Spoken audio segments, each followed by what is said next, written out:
Have you ever been so hungry you felt like you could eat a horse? Well, what if I told you there was a man who might have actually tried? This is the unbelievable but true story of Tarrare, a man with an appetite so monstrous it baffled science and terrified everyone around him. Born in rural France around 1772, Tarrare was different from the very beginning. As a teenager, he could eat a quarter of a cow in a single day. Think about that. A quarter of a bullock, weighing as much as he did. His parents, unable to feed his insatiable hunger, kick him out of the house. Left to fend for himself, Tarrare joined a traveling troupe of charlatans and prostitutes, turning his bizarre condition into a spectacle. He became a street performer, swallowing corks, stones, and even live animals whole, just to entertain a crowd and earn a few coins. He'd stuff an entire basket of apples down his throat, one by one. His mouth, according to witnesses, could stretch wide enough to hold a dozen eggs. Despite eating mountains of food, he remained shockingly thin, weighing only about 100 pounds. When he hadn't eaten, his skin would hang so loosely he could wrap the fold from his abdomen almost all the way around his waist. When he was full, his belly would swell up like a giant balloon. Descriptions of him are, well, not flattering. He was said to have an unusually wide mouth, stained teeth, and barely visible lips. He reportedly smelled so foul that people couldn't stand within 20 paces of him. This stench grew worse after he ate, and he would fall into a sweaty, drowsy state, belching and, well, you can imagine. He also had chronic, severe diarrhea. Yet, doctors who examined him noted he showed no signs of mental illness, just a general apathy. When the War of the First Coalition broke out, Tarrare saw an opportunity for steady meals and joined the French Revolutionary Army. But military rations were nowhere near enough. A single ration, meant to sustain a soldier for a day, was just an appetizer for him. He would do extra chores for other soldiers in exchange for their food, and when that wasn't enough, he'd scavenge for scraps in the gutter and fight stray dogs for their leftovers.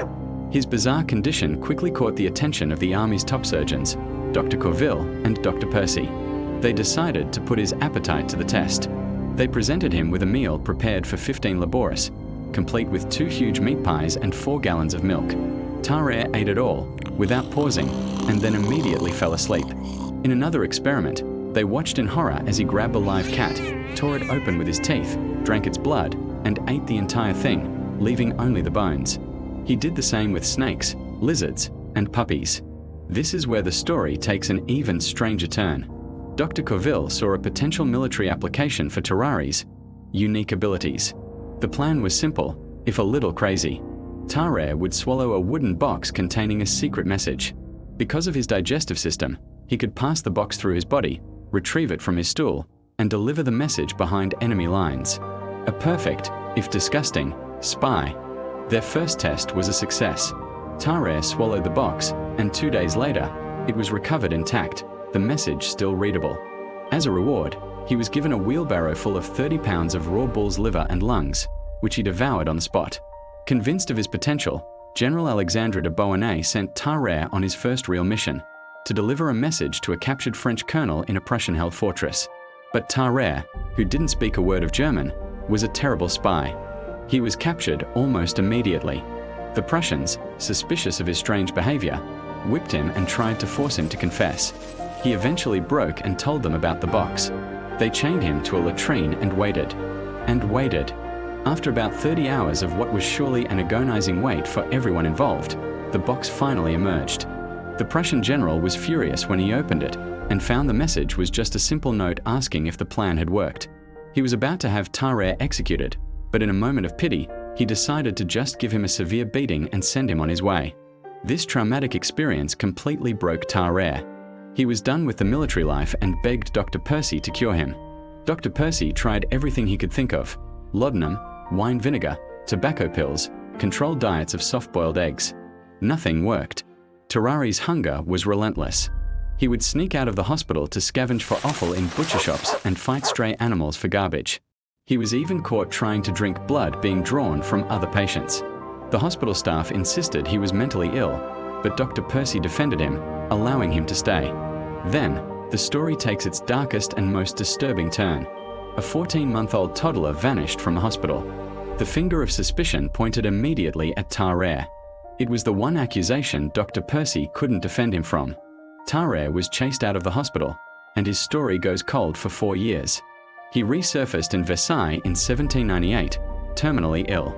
He contacted Dr. Percy, believing his condition was caused by a golden fork he had swallowed 2 years earlier and that Dr. Percy could remove it.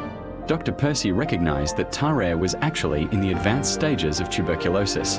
A month later, Tarrare passed away. An autopsy was performed, but the stench from his body was so overpowering that even seasoned surgeons couldn't stomach it. They did, however, find some incredible things. His esophagus was abnormally wide, and they could see straight down into his stomach. His stomach itself was enormous, covered in ulcers and filling most of his abdominal cavity. His liver and gallbladder were also unusually large. The golden fork was never found. The doctors concluded his extreme polyphagia, his insatiable hunger, was likely the result of a physiological abnormality, not a mental illness. To this day, the case of Tarrare remains one of the most bizarre and unsettling medical mysteries in history. Was he just a man with a rare medical condition, or something more? We may never know for sure, but his story serves as a chilling reminder of the strange and sometimes terrifying extremes of the human body. What do you think happened to Tarrare? Let me know your theories in the comments below.